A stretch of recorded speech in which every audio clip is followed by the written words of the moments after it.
testing and assessment, Dr. Shireen Arafan for the public schools, magnificent lady. She will give you all the data that you need about all the high schools, all the middle schools, all the elementary schools. And again, literacy is the key, and we need to work on it together. Thank you very much.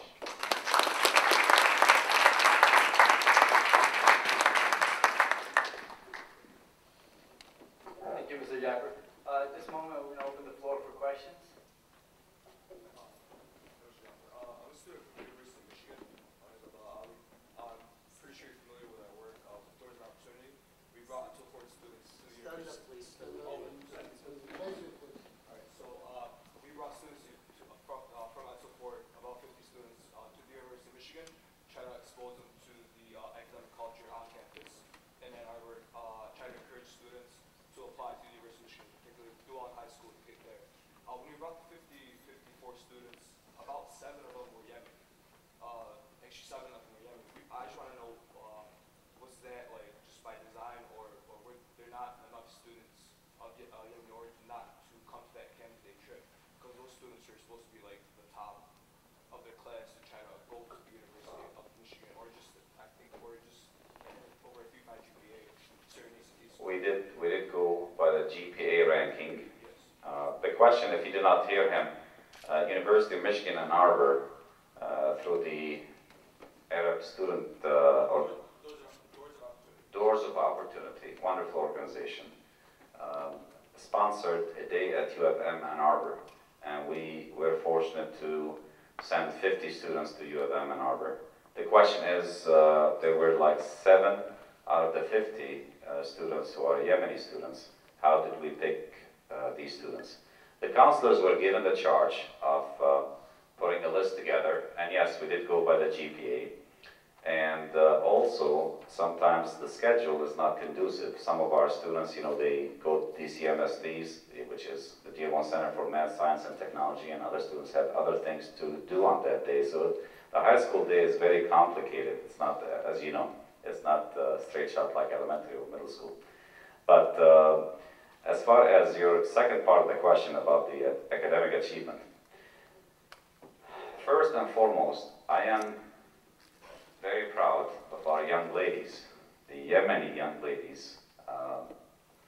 If you look at the academic achievement, they surpass our young men, our young male students by bounds and leaps. I am concerned about the academic achievement about the male Yemeni students. We have fantastic potential, but that potential is not being fulfilled. If you take a simple statistic, let's say 10 boys, 10 girls, out of the 10 girls, you're going to have 8, maybe 7 achieving at an academic above average to almost superior. So that's like 75%. With the male, you can reverse that statistic. That's a problem. That's a problem. I think we're losing some of our male students early on, middle school, elementary, and they come to high school maybe with a false sense of security, and then when they're challenged and face the academic rigors, they're not used to studying, or they're not used to giving it 100%, hence we have this big discrepancy. And I will invite the students who are in the audience to give us some of their thoughts too, about why there's this huge discrepancy. If you have any comments, please share it with us. Yes, sir. I have a question about the bilingual department. I was in bilingual when I was in middle school, not in high school, but I see that the bilingual department, especially at so forth, is not making that progress. If you just go outside in the community and grab a student who's been there for 2 years, they cannot even write a complete sentence. I don't want to mention any names, but as you know, there's a lot of professors there that are not really doing the job. I mean, serious teachers, professors are in college, but I seriously you should do something about that. The education is not where it should be, and you have any note on that? Sure, absolutely. the question is, the bilingual department at Fort High School is not doing its job, or some of the teachers are not doing their job. So it becomes now a personal thing, which is okay. We have two types of bilingual students.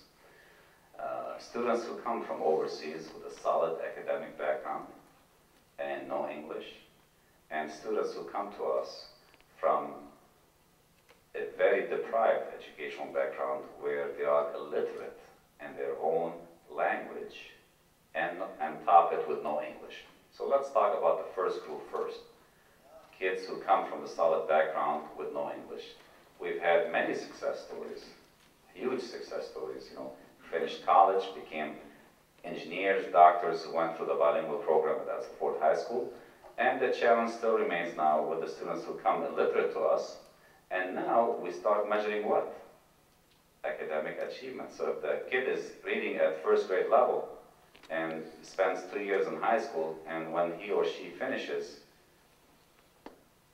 and he or she is reading now at third or fourth or fifth grade level, that's a big achievement. But now, because of the changes with the Michigan Merit Curriculum, that's the standards that the state has put together, and the graduation requirements, which means no child will graduate from any high school in Michigan without garnering about 16 required credits in math, social studies, language arts, and science. The challenge even becomes greater, how to move these students within a short span of time. 4 years if they came to us as 9th graders, and some of us will come to us as 10th graders. And, you know, how do you get them to achieve at that Michigan Merit Curriculum level? Remember when I mentioned earlier, potentially, we might be enrolling dropouts because the time span is not there. As far as the teachers, you know, this goes for anything that we do in education. Anytime you feel, as parents, as community members, and as advocates for our youth, that the schools are not doing their jobs, we welcome you to come in. Have the conversation with us, and we will work together. And we have an open door policy at Edsel High School since I became the principal. Come on in. Tell us what we think we're not doing right, and we will rectify it if you give us the right reasons. Yes, sir. We appreciate the presentation and your participation in the conference. You mentioned how the schools own the students, and the schools today own the students by virtue of no child left behind, but also, you know, because teachers and administrators are professionals and take their jobs and their responsibilities seriously. We obviously understand that the community and the parents need to also own the students, and we need to hold ourselves accountable for every student in our community. How do you see the next practical step? How do you see the partnership between the school and the community? If you were to set a plan. That's an excellent question, Dr. Shekhar. You know, I was talking to my friend Said Haider before we came into the conference, and you know, Said and I came up with the following. I mean, there's no other choice. We have to establish concrete mentorship programs. You have to have mentorship in our schools. Teachers are bound by a finite amount of time to educate the students and to deliver the curriculum. The community, the resources that I see in this room today, the college graduates, the students who are about to graduate with advanced degrees and are superior in their academic achievement, we need to empower them, provide them with the resources to become mentors. And by the way, mentorship doesn't have to wait until we receive the child in high school. It has to start early, elementary, middle school. Indoctrinate our children with proper thoughts and methods of studying, feeling good about themselves, instilling pride, instead of waiting for the meet and say, okay, we're doing well and everything is okay, and then we go to high school, then boom, reality strikes all of us. we do own every child, and we are proud to say we've changed so much at Edsel High School, and throughout Dearborn Public Schools for that matter. And we are engaged in a healthy professional dialogue, but without our parents, without our community, our job will never be successful. Thank you very much. Hope we have some more. Oh, I want to take the student in the back, and then Mr. Ron. Yeah. Go ahead. No, you can wait. Yes. Is it me? Yes. I'm not a student, I'm sorry.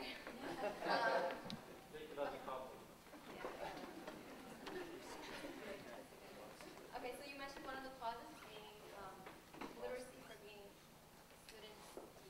Deficient, yes. Right. But is that the only cause? I mean, or is that the only cause that you think is most important? Or what are the other causes? It is the most important factor and determinant for student success. Literacy. Based on what? Based on research. Actually, we can provide you with research going to second grade and third grade. If the child is not reading at a grade level, that child will have deficiencies and is most likely to drop out by the time he or she gets to high school. But in your high school though, do you guys think like in your community that's also like one of the main causes? It's one of the main causes, yes, absolutely. Because, when we analyze the students who are doing well and the students who are not doing well, what happens in high school? High school is a social animal. It's a social beast. Kids are bombarded with so many distractors. So if the child is not reading at grade level, or that child doesn't have good study skills, what happens? That child becomes more apt to act up, distract other students, distracts himself because he's not getting it, or she is not getting it. Hence, we have some social behavioral issues, and then it becomes more complicated. But when the child is comfortable in having the right tools, the study skills tools, instilled in him or her at an early stage, and with an appropriate reading level, literacy level, chances are that child is going to act less. Yeah, teenagers will do crazy things. And to minimize that misguided behavior, we have to focus on education. Now, the fact remains, high school in its current format in the state of Michigan, compared to the high school format 20, 25 years ago, it's a huge difference. There's a huge difference. I always say to my students, high school is not fun anymore. High school is based on rigors, high stakes, achievement, and then focus on the future, which is college education. Mr. Shami? Thank you, Hassan. Number one, I want to thank you for... My pleasure. That's my thing. One of my questions, and really more like a concern, is the dropouts from Edsel as Yemenis. As to be believed, about 20, 25 students a year. Can you maybe elaborate a little bit on that and what is being done? And also, I want to thank you for the open door policy that you just mentioned, and we're going to definitely take you up on that. As far as, why do we have each year 20 to 25 students who drop out from the Yemeni community? Again, there are many reasons. Could be social reasons.